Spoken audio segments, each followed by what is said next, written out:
आप सभी का जोरदार तालियों के साथ आत्मनिर्भर बिहार सीजन 2 और आपके प्यार और विश्वास की बदौलत हम गया में आए हैं और ये मौका मिला है। बहुत बहुत स्वागत यहां पर कार्यक्रम में मौजूद सभी हमारे साथियों का, हमारे मेहमानों का, हमारे मुख्य अतिथि, हमारे विशिष्ट अतिथियों का, और साथ ही साथ बहुत बहुत स्वागत मैं करना चाहूंगा जो टीवी पर दर्शक इस वक्त हमारे लाइव देख रहे हैं। बिहार की थोड़ी सी बात करते हुए बताना चाहूंगा, गौर फरमाइएगा।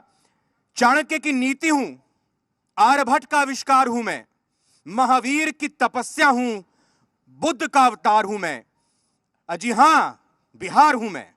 सीता की भूमि हूं, विद्यापति का संसार हूं, जनक की नगरी हूं मैं, मां गंगा का श्रृंगार हूं, जी हां बिहार हूं मैं।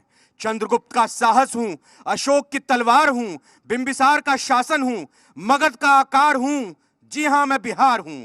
दिनकर की कविता हूं, रेणु का सार हूं, नालंदा का ज्ञान हूं, पर्वत मंधार हूं, जी हां मैं बिहार हूं। वाल्मीकि की रामायण हूं, मिथिला का संस्कार हूं, पाणिनि का व्याकरण हूं, ज्ञान का भंडार हूं, जी हां मैं बिहार हूं। राजेंद्र का सपना हूं, गांधी की हुंकार हूं, गोविंद सिंह का तेज हूं मैं, कुंवर सिंह की ललकार हूं, जी हां मैं बिहार हूं। एक बार फिर से बहुत बहुत स्वागत आप सभी का। नालंदा के बाद अब सीजन 2 में हम यहां आए हैं गया में आत्मनिर्भर बिहार सीजन 2 की इस कारवां को लेकर जी बिहार झारखंड की पूरी टीम के साथ स्वागत करूंगा। फूलों का गुलदस्ता देकर हमारे माननीय मेहमानों का स्वागत किया जाए। आज के कार्यक्रम के मुख्य अतिथि श्री श्रवण कुमार, ग्रामीण विकास मंत्री, बिहार सरकार, जोरदार तालियों के साथ सर का स्वागत किया जाए। मैं आमंत्रित करना चाहूंगा और स्वागत करना चाहूंगा श्री नरेंद्र कुमार जी का, समाज सेवी और संस्थापक आत्मनिर्भर सेना के। और कार्यक्रम में आगे बढ़ते हुए मैं अगले अपने मेहमान का परिचय कराना चाहूंगा। श्री नरेंद्र कुमार जी, जो कि मिथिला क्षेत्र अंतर्गत सीतामढ़ी के एक सामाजिक कार्यकर्ता हैं और आत्मनिर्भर सेना के राष्ट्रीय अध्यक्ष और हिंद राइज के संस्थापक भी हैं, और बिल्कुल अपने दम पर अपनी मेहनत के जरिए वो नए बिहार के निर्माण के लिए अग्रसर हैं। क्योंकि लगातार कोरोना काल की अगर बात की जाए तो उन्होंने बहुत महत्वपूर्ण तरीके से अपने काम को अंजाम देने में अपनी भूमिका निभाई। मैं जोरदार तालियों के साथ स्वागत करना चाहूंगा। प्लीज वेलकम नरेंद्र जी। बहुत बहुत धन्यवाद रविंद्र जी। नरेंद्र जी, देखिए कार्यक्रम है आत्मनिर्भर बिहार और आप आत्मनिर्भर सेना के संस्थापक भी हैं, कर्ता धर्ता भी हैं। ये सपना या ये कहें कि क्या लक्ष्य, क्या उद्देश्य इस आत्मनिर्भर सेना का? देखिए, आत्मनिर्भर बिहार या आत्मनिर्भर गया की बात करते हैं या बिहार की, तो ये एक सपना नहीं है, हकीकत है। आज उस पर काम हो रहा है सरकार के द्वारा भी, और जो भी स्वयंसेवी संस्था है या लोग व्यक्तिगत रूप से बहुत सारे काम कर रहे हैं। पूर्व के वक्ता ने भी कहा कि काफ़ी सारा उन्होंने रोजगार दिया, तो ये सब लोग उसके भाग हैं। और जहाँ तक आत्मनिर्भरता की बात हम करते हैं तो आत्मनिर्भर में सामाजिक आत्मनिर्भरता चाहिए आपको, आर्थिक चाहिए और राजनीतिक चाहिए। राजनीतिक आत्मनिर्भरता आज़ादी के साथ हमें मिल गई है। सामाजिक आत्मनिर्भरता हाल के दिनों में आपने देखा होगा पंचायत स्तर पर जिस तरीके से हर तबके के लोग जो कभी चुनाव लड़ने के बारे में नहीं सोचते थे, आज उनका एक अच्छा सा भागीदारी है भारत के शासन में, और बिहार में पंचायत राज काफ़ी हद तक सफल रहा है। और बात करते हैं हम जो राजनीतिक रूप से जहाँ जहाँ कमी है उस पर हम लोग काम करते हैं। जो भी सरकारी योजना है अगर वो नहीं पहुँच पाती है लोगों तक तो उस पर काम करते हैं। कौशल विकास पे हम लोग काम कर रहे हैं, और कोरोना से ही हम लोगों का जो है अपना जर्नी स्टार्ट हुआ है, और उसको पूरे बिहार में और पूरे भारत में लेके जाना, यही हम लोगों का उद्देश्य है। कोरोना काल के दौरान लगातार आपके संगठन से जुड़े लोग थे, लोगों के घरों में गए, उनको दवाइयाँ उपलब्ध कराई, जो ज़रूरतें थी, राशन पानी उपलब्ध कराया। तो ये ऐसा दौर, ऐसा वक्त था, संक्षेप में इसका जवाब चाहूँगा, फिर उसके बाद और मुद्दों पर बात करूँगा। जब लोग घर में रहा करते थे तो फिर आप बाहर निकल कर काम कर रहे थे? आपका भी घर परिवार तो होगा ही। बिल्कुल, घर परिवार है। और कोरोना का जो पहला वेव था उसमें मैं नोएडा में उस समय था, और मुझे बहुत जल्दी कोरोना हो गया। 27 मार्च को हम लोगों ने जब मोदी जी ने अनाउंस करे कि भैया अब लॉकडाउन है, तो उसके बाद हमने देखा कि बिहार के लोग पैदल जा रहे थे दिल्ली, और दिल्ली से आ रहे थे, यूपी जा रहे थे। वैसी हालत में हम लोगों ने कहा नहीं, घर में नहीं बैठेंगे, और वहाँ से काम शुरू किया। मुझे कोरोना हुआ जब दवा नहीं मिल रही थी, और एक समय ऐसा आया कि लगा कि अब बच नहीं पाएंगे, तो लेकिन बच गए। उसके बाद डिसाइड किया कि इस लड़ाई से, इस बीमारी के लिए लड़ना है जब तक हम लड़ सकते हैं। और उसी दौरान वेव 2 में सीतामढ़ी में हम लोगों ने काम किया, मुजफ्फरपुर में काम किया, मेरी दवा की दुकान है नोएडा में, पूरा जितना दुकान था हमारा सब खाली कर दिया हमने और लोगों को मुफ्त दवा पहुंचाया, राशन पहुंचाया। यहाँ तक कि प्रशासन, अगर आप देखेंगे सीतामढ़ी में, मुजफ्फरपुर में, तो हम लोगों ने प्रशासन को भी अच्छा हेल्प किया। सबके ऑफिस में सैनिटाइजर मशीन्स लगाई हुई है हम लोगों ने और आज तक उसको मेंटेन कर रहे हैं। कम से कम 10 लाख मास्क हम लोगों ने दिया होगा। सीतामढ़ी में हर 2 में से 1 आदमी के पास हम लोगों का मास्क कभी भी दिख जाता है।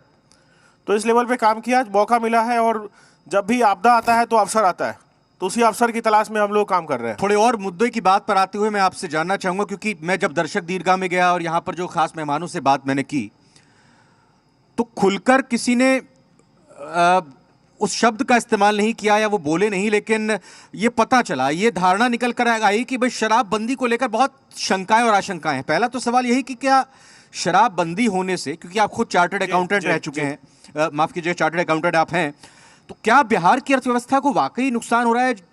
और दूसरी तरफ ये, क्या शराबबंदी पूर्ण तरीके से लागू हो सकती है क्या?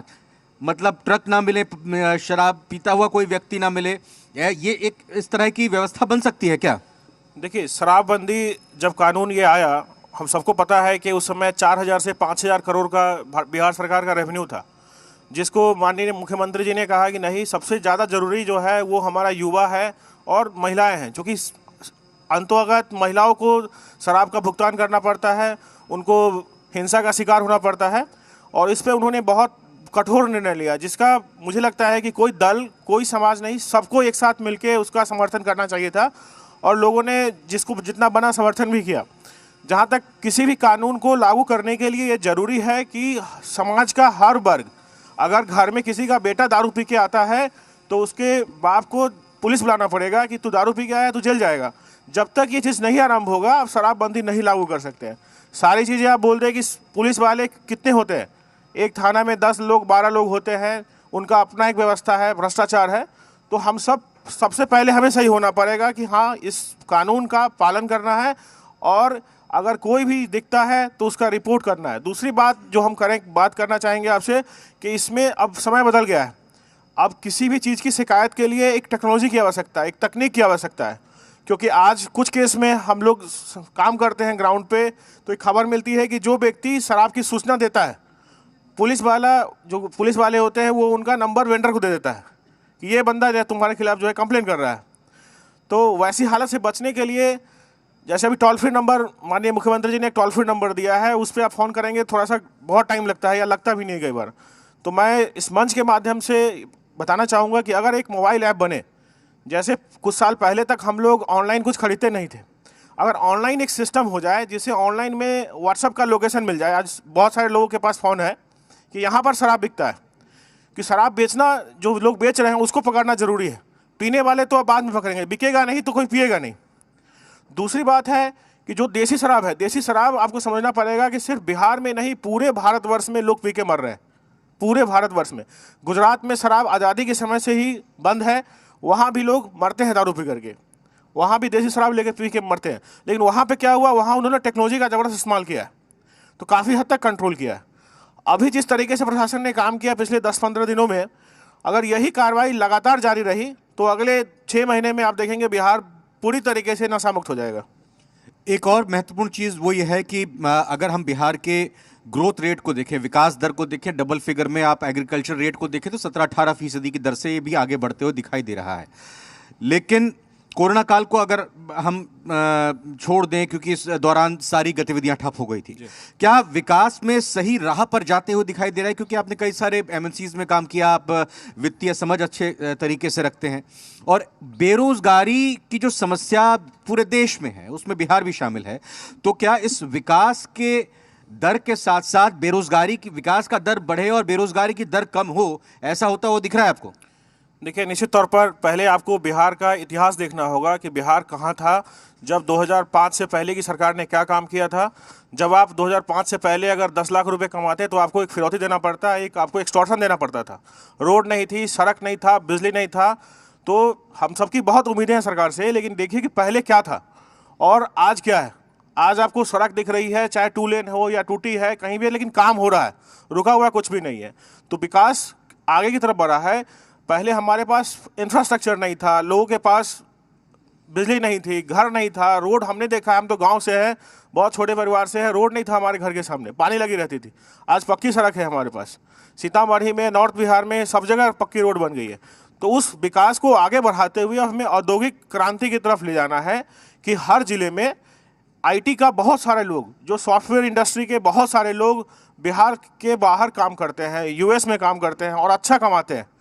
अगर हम सब कॉल सेंटर लगा दे कि जितने बैंक्स हमारे यहाँ हैं, जितने भी इंस्टीट्यूशन हैं, वो अपना कॉल सेंटर बिहार में ही खोले अपना, बहुत लोगों को रोजगार मिल जाएगा उससे। अभी हरियाणा गवर्नमेंट ने कर दिया कि भैया 75% आपको लोकल ही लोग रखना पड़ेगा। तो वैसे अगर एक कानून हमारे बिहार में आए कि जितने भी बैंकिंग सेक्टर के लोग हैं, जितनी भी बैंकिंग संस्था है, उनका कॉल सेंटर बिहार में ही होना चाहिए। नहीं, लेकिन इसमें एक दिक्कत समस्या ये है ना कि बिहार के लोग बाहर भी तो जाते हैं ना काम करने के लिए। नहीं जाएंगे, यहाँ काम मिलेगा तो कौन जाना चाहता है बाहर? नहीं तो लेकिन जनसंख्या अगर आप हरियाणा से कंपेयर करें या पंजाब से कंपेयर करें तो वो थोड़ा सा एक तरह से कहेंगे, हर प्रदेश अगर यही कहने लगे कि भाई हम 75% 80% मैं आरक्षण नहीं मांग रहा, मैं आरक्षण, मैं ये कह रहा हूँ कि यहाँ पर अगर बैंक को ये एक मैंडेट दिया जाए कि आपको यहाँ के लोगों को ही रखना है, यहीं पे कॉल सेंटर चलाइए, यही बिहार के लोग बाकी जगह काम करते हैं, तो यहाँ पर क्या होगा, स्ट्रक्चर डेवलपमेंट होगा। जैसे आज अगर यहाँ पे टैक्स आएगा तो गया का विकास होगा। जो लोग यहाँ पर काम करते हैं, यहाँ के लोग बाहर काम करते हैं, वो यहाँ आएंगे, यहाँ खर्चा करेंगे, यहाँ के शॉपिंग मॉल में खर्चा करेंगे, यहाँ कपड़ा खरीदेंगे, यहाँ जूता खरीदेंगे, यहाँ की सरकार को आएगी आएगा तो विकास होगा। और जहाँ तक आपने विकास की बात करी है, तो बिहार का डबल डिजिट में विकास रहा है, लेकिन और ज़्यादा विकास की ज़रूरत है और हमें उद्योग पे काम करना होगा, हमें बाहर के लोगों को लाना होगा।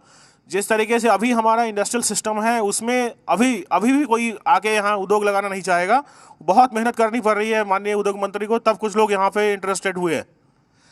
उत्तर प्रदेश में योगी सरकार जो कि चुनाव में अब जाने वाली है, उनका एक वाक्य है कि एक जनपद एक उत्पाद।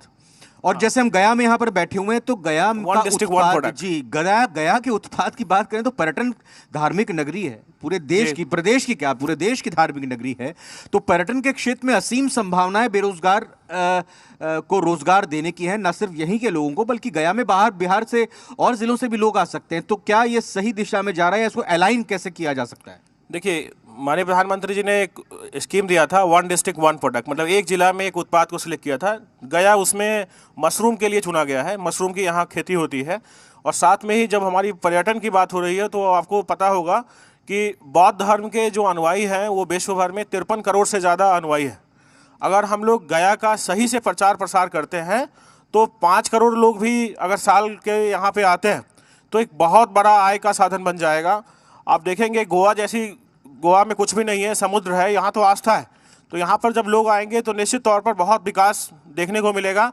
इसके लिए सरकार के साइड से ज़रूरी है कि यहाँ पर जो लैंग्वेज है, जैसे कोई जर्मनी से आता है तो उसको जर्मनी का ट्रांसलेटर चाहिए, तो वो इसलिए नहीं आ पाता। यहाँ चाइना से कोई आएगा तो उसको चाइनीज़ बंदा चाहिए जो उसको इंग्लिश बोलना नहीं आता। तो यहाँ पर एक ऐसा कॉलेज खुले जिसमें अलग अलग लैंग्वेज को पढ़ाया जाए, ताकि लोग ट्रेंड होकर के जब वो टूरिस्ट आ रहे हैं यहाँ तो उनको अटेंड करें, उनको घुमाएं और वो अच्छा पैसा कमाएं। तो इस पर काम करने की ज़रूरत है। ये बहुत बड़ा एक उद्योग बन जाएगा और निश्चित तौर पर जब उद्योग बनेगा तो बेरोजगारी कम होगी और लोग खुशहाल होंगे।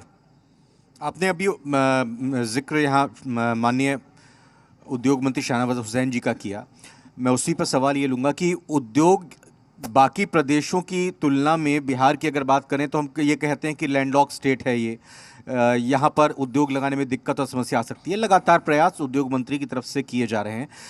हम उद्योग घरानों को या उद्योग स्थापित करने के लिए बिहार में कैसे और कोशिश कर सकते हैं, कैसे उनको आमंत्रित कर सकते हैं? क्या अड़चने हैं यहाँ पर जो उद्योग उस बड़े पैमाने पर नहीं लग पा रहे हैं? देखिए, जो बड़े घराने के उद्योग आता है उनका एक अपना पर्पस होता है, एक उद्देश्य के साथ आते हैं।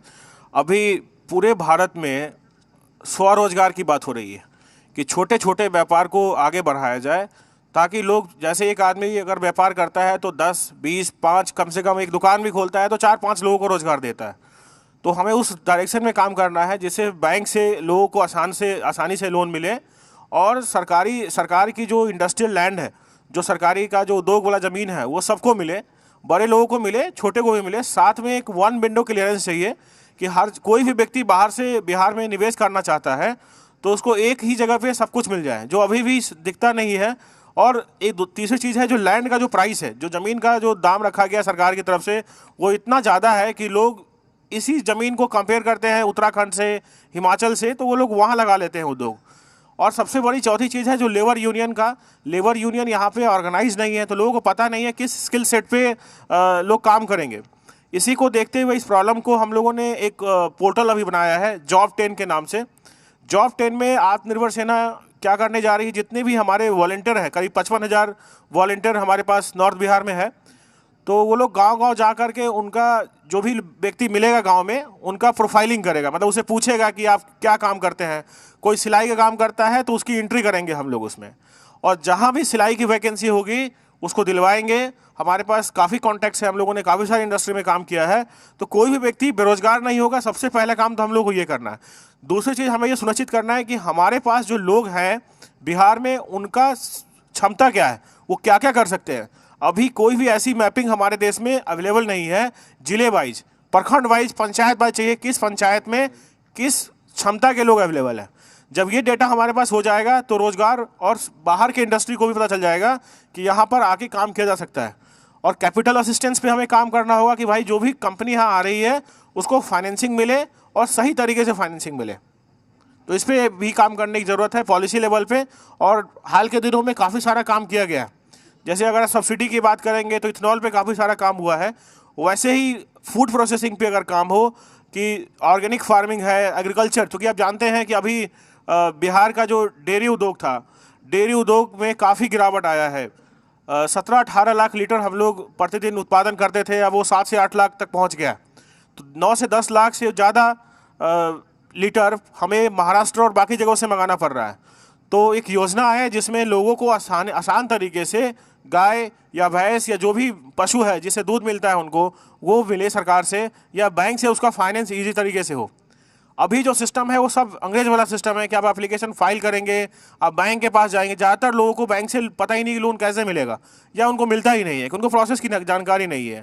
तो सारी चीज़ अगर ऐप बनाए सरकार की, ऐप के माध्यम से आप अपना आधार डालिए, आधार के आधार पर आपको लोन मिलेगा, और आपको इस तरीके से इसको करना है। तो अगर आप समझिए कि 1 लाख लोग अगर गाय भैंस खरीदते हैं तो 1 लाख लोगों को सीधा सीधा रोजगार मिल जाएगा। अभी वही दूध हम बाहर से खरीद रहे हैं, वही हालत हमारी मछली की है या सब्जी की है, हम लोग बाहर से मंगाते हैं। आधा से ज़्यादा मछली का उत्पादन आंध्र प्रदेश से बिहार में इंपोर्ट होता है। तो इन सब चीज़ों पे हमें काम करने की ज़रूरत है। कंज्यूमर है हमारा। आज जीएसटी लॉ आने के बाद सबसे बड़ा फ़ायदा बिहार को यह है कि बिहार कंज्यूमर स्टेट होने के कारण जितना भी टैक्स क्रेडिट है आपको, जब सेंट्रल गवर्नमेंट से उसका समावेश होता है तो बिहार को उसका ज़्यादा हिस्सा मिलता है। जब वैट था, सीएसटी था तो कम मिलता था। तो इसका भी बहुत बड़ा फ़ायदा हमारे को है कि हमारे यहाँ कंज्यूमर बेस बहुत बड़ा है। तो इन सब पे हमें काम करने की ज़रूरत है ताकि ज़्यादा से ज़्यादा लोगों को रोज़गार मिले, और जो हमारे छोटे व्यापारी हैं उनको प्रोत्साहन मिलना चाहिए कि आपको कोई दिक्कत नहीं है, कोई आपको परेशान नहीं करेगा। और ब्यूरोक्रेसी लेवल पे बहुत काम करने की ज़रूरत है कि माननीय मुख्यमंत्री जी कितनी भी कोशिश कर ले, जब तक जिले का डीएम और एसपी को नहीं लगेगा कि उनके उद्देश्य के साथ काम करना है, तब तक वो काम नहीं करेंगे। और आज बहुत 90% लोग काम नहीं कर रहे हैं, ये मेरा डेटा है, 90% डीएम काम नहीं करता है। शिक्षा और स्वास्थ्य की भी अगर यहाँ पर चर्चा की जाए तो शिक्षा और स्वास्थ्य को लेकर जो स्थिति है अभी बिहार में, वो कहाँ देख रहे हैं? देखिए, स्वास्थ्य तो हम सब ने कोरोना में देखा ही है कि स्वास्थ्य की क्या ज़रूरत है। हम सबको हॉस्पिटल चाहिए। हम सबको जो भी लोग कैपेबल है, सक्षम है, उनको हॉस्पिटल का निर्माण करना चाहिए, क्योंकि हर चीज़ सरकार नहीं कर पाएगी। आपको पार्टनरशिप करना पड़ेगा सरकार के साथ, और आप हॉस्पिटल बनाइए, सस्ता हॉस्पिटल बनाइए। ऐसा ना हो कि आपका ये व्यापार हो जाए। और साथ में ही टेलीमेडिसिन की ज़रूरत है। टेलीमेडिसिन एक बहुत बड़ा कोशिश है सेंट्रल गवर्नमेंट का, जिसमें टेलीफोन पे और एक ई रिक्शा चला करके लोगों का हेल्थ चेकअप लिया जाता है। तो उस योजना को बिहार में मैं चाहूँगा कि अच्छे तरीके से लागू हो, क्योंकि आपको पता होगा कि बिहार के ज़्यादातर लोग जो गांव में रहते हैं, अपनी आमदनी का ज़्यादा हिस्सा वो अपने चिकित्सा पे खर्चा कर लेते हैं। और वो जिससे चिकित्सा लेते हैं उस बेचारों के पास तो फार्मेसी की भी डिग्री नहीं है, मेडिसिन का बेसिक जानकारी होता है उसको कि ये बीमारी में ये दवा देना है। तो उससे निजात मिलेगा लोगों को कि टेली मेडिसिन अगर पहुंचता है गांव-गांव में तो काफ़ी हद तक मिलेगा। जहां तक शिक्षा की बात है, हमारी शिक्षा पद्धति में मुझे लगता है कि बहुत ज़्यादा सुधार की ज़रूरत है, क्योंकि जिस तरीके से हम लोग जो पढ़ाई कर रहे हैं वो बहुत पुराना है, ब्रिटिश काल का ही पढ़ाई है। क्लास 10वीं में आज भी आपको इंग्लिश नहीं पढ़ना होता है, बिना इंग्लिश पढ़े ही पास हो जाते हैं। 30 नंबर आप सबको मिल जाता है, कोई भी एग्जाम दे 30 नंबर उसको मिल ही जाएगा। लेकिन वही बेचारा जब वो 12वीं में जाता है तो उसको इंग्लिश पास करना है, और जब जॉब के लिए जाएगा, कहीं भी काम करने के लिए जाएगा, चाहे अपना व्यवसाय करे, आज ज़्यादातर चीज़ें इंग्लिश में उपलब्ध है। हिंदी भी हमें पढ़ना है और इंग्लिश भी पढ़ना है, तभी आप वैश्विक जो कंपटीशन है, जो प्रतियोगिता है, उसको हम कम्पीट कर सकते हैं। और साथ साथ में हमें देखना पड़ेगा कि रोजगार उन्मुख शिक्षा हो। पंचायत स्तर पर जहाँ भी स्कूल है वहाँ पर वोकेशनल ट्रेनिंग के इंस्टीट्यूट डाला जाए। हम लोग अपने ज़िले में, अपने पंचायत में इस काम पे कर रहे हैं। हमारा वोकेशनल ट्रेनिंग सेंटर रेडी हो चुका है और अब बहुत जल्द आप देखेंगे काफ़ी बड़े लेवल पे हम लोग चालू करने वाले हैं। बहुत बहुत धन्यवाद आपके इन शब्दों you, के साथ। thank you. और जिस तरीके से आत्मनिर्भर सेना की शुरुआत जो है कोरोना काल में हुई थी, और आपने भी जिक्र किया कि वोकेशनल ट्रेनिंग के लिए आप काम कर रहे हैं, तो अलग अलग इसी तरह से आप अपनी आत्मनिर्भर सेना के जरिए काम करते रहिए और यूं ही बातों को आपने रखी है। बहुत बहुत धन्यवाद नरेंद्र जी, हमारे साथ कार्यक्रम में शामिल होने के लिए शुक्रिया। शराबबंदी को लेकर जो शंका और सवाल लोगों के मन में आ रहा है, अब दोबारा एक बार फिर से, क्या इस मंच से आप कहना चाहेंगे? नहीं पूछिए, वही बेहतर है। उसका जवाब तो नरेंद्र जी ने बहुत बढ़िया से दिया है। मैं क्या कहूँगा, जो अनैतिक काम है, महात्मा गांधी ने कहा है। महात्मा गांधी ने कहा कि एक क्षण के लिए अगर तानाशाह बनना पड़े तो सबसे पहले हम शराब को बंद करेंगे। तो महात्मा गांधी को सपने को साकार करना अगर हमारे देश के लोग चाहते हैं, बिहार के लोग चाहते हैं, तो शराब पीने वाले को रोके, शराब बनाने वाले को रोके, और गलत काम जो कर रहे हैं उनको किसी भी कीमत पर बर्दाश्त नहीं करेंगे। जब तक जनमानस इसके लिए तैयार नहीं होगा तब तक कानून से सारा चीज़ हल नहीं हो सकता है। और कानून का उपयोग हो रहा है, लेकिन जनता को भी इसके लिए तैयार होना चाहिए। आपको मैं बताना चाहता हूँ, देश के लोगों को बताना चाहता हूँ, नीतीश कुमार जी ने अपने मन से बिहार में शराबबंदी नहीं किया। मैं भी गवाह हूँ। जीविका की मीटिंग हो रही थी कृष्ण मेमोरियल हॉल में, बिहार भर की जीविका की दीदियाँ जमी थी। जब नीतीश कुमार जी ने अपना भाषण समाप्त किया और जब बैठने जा रहे थे डैश पर भाषण देने के बाद, तो महिलाओं ने कहा सब काम अच्छा किया, एक काम और कर दीजिए, शराबबंदी कर दीजिए, शराबबंदी कर दीजिए। महिलाओं ने उठाया। मुख्यमंत्री जी ने हम लोग से पूछा क्या बोल रही हैं महिला। हम लोगों ने कहा शराबबंदी चाहती। वहाँ से लौटे, फिर डैश पर गए, कहा कि अगले बार मौका दीजिएगा तो शराबबंदी कर देंगे। महिलाओं ने मुख्यमंत्री को मौका दिया। जो महिलाएं हैं उन लोगों ने उनको मौका दिया, बिहार में शराबबंदी किया। और शराबबंदी के बाद जो स्थिति है देख रहे हैं, कहा कि 10-15 दिनों में जो कार्रवाई हुई है, लेकिन इसमें सहयोग चाहिए। हम तो अवेयरनेस करने में लगे हैं, हमारी जीविका की दीदियां लगी है। हम तो 1,27,00,000 जीविका की दीदियों के माध्यम से संदेश दे रहे हैं। और बिहार के जो प्रबुद्ध लोग हैं, बिहार के जो नौजवान हैं, जो आने वाली पीढ़ियां हैं, उनको भी इस बात को समझना पड़ेगा, क्योंकि इन बुराइयों को भगाने से आने वाली पीढ़ियों का ज़्यादा लाभ होगा। सबको लाभ होगा, लेकिन आने वाली पीढ़ियों को ज़्यादा लाभ होगा, यही मैं कहना चाहता हूँ।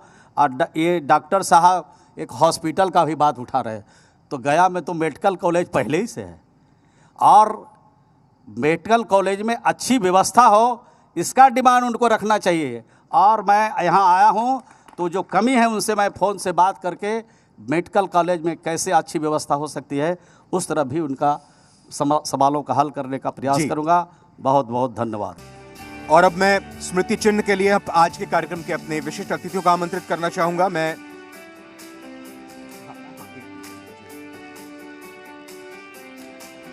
आमंत्रित करना चाहूंगा बिपिन सिंह जी को।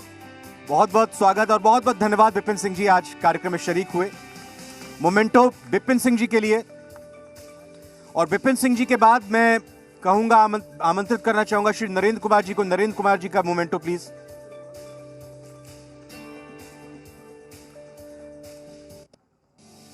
नरेंद्र कुमार जी के लिए मोमेंटो। और नरेंद्र कुमार जी के बाद इंजीनियर अवधेश कुमार जी के लिए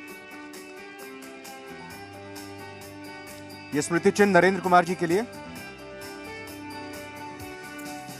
इसके बाद श्री अवधेश कुमार जी के लिए